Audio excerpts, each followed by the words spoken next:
আসসালামু আলাইকুম। Hello everyone, আপনারা সবাই কেমন আছেন? আশা করি সবাই ভালো আছেন।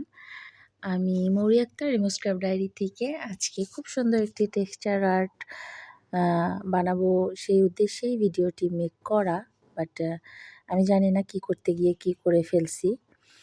১ম এ ভাবছিলাম যে বড় সাইজের একটা ফুল আঁকবো পুরো ক্যানভাস জুড়ে টেক্সচার পেস্ট দিয়ে। বাট পরবর্তীতে আমার প্ল্যানটা একটু চেঞ্জ হয়ে যায়। ভাবলাম যে একটু মানে অন্যান্য ফুল ট্রাই করি। তো ঘুরে ফিরে মাথায় তো একটা ফুলের ডিজাইনই আসতেছিল এইটা। এটা মেক করার পর দেখি না এই ক্যানভাসটা একটু লম্বা। আসলে আমার ক্যানভাস অনুযায়ী যে আ পেইন্টিংটা বা যে আর্টটা করব সেটা ডিসিশন একটু ভুল হইছে। তো আমি চাচ্ছিলাম যে এরকম করতে, এরকম করিনি। পরবর্তীতে অন্য ধরনের করছি। দেন আমার ভিডিও মেকিংয়ে একটু প্রবলেম ফেস হইছে। যেমন দেখতে পাচ্ছেন আমি অ্যা মানে ক্যানভাসটা পুরোটা পিকচারে ভিডিওতে আসতেছিল না। তাই আমি টেনে, টেনে সরিয়ে মেক করতেছিলাম। এটা আমি আসলে একটা কলির মতো করতে চাইছি। জানি না কেমন হবে ফাইনাল লুক, অবশ্যই তো আপনাদেরকে দেখাবো।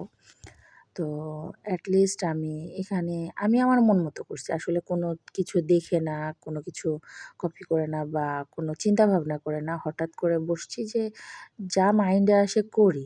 একটা না একটা তো করবই। ভালো হোক, খারাপ হোক।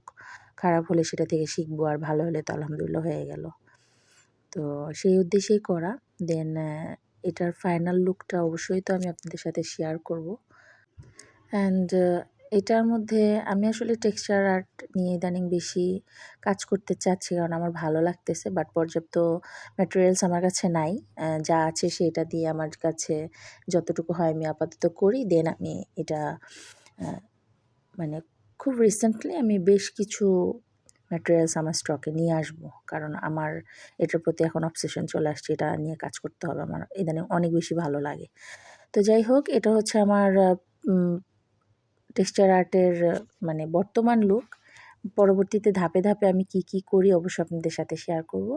তো আজ এ পর্যন্তই। সবাই ভালো থাকবেন। আল্লাহ হাফেজ।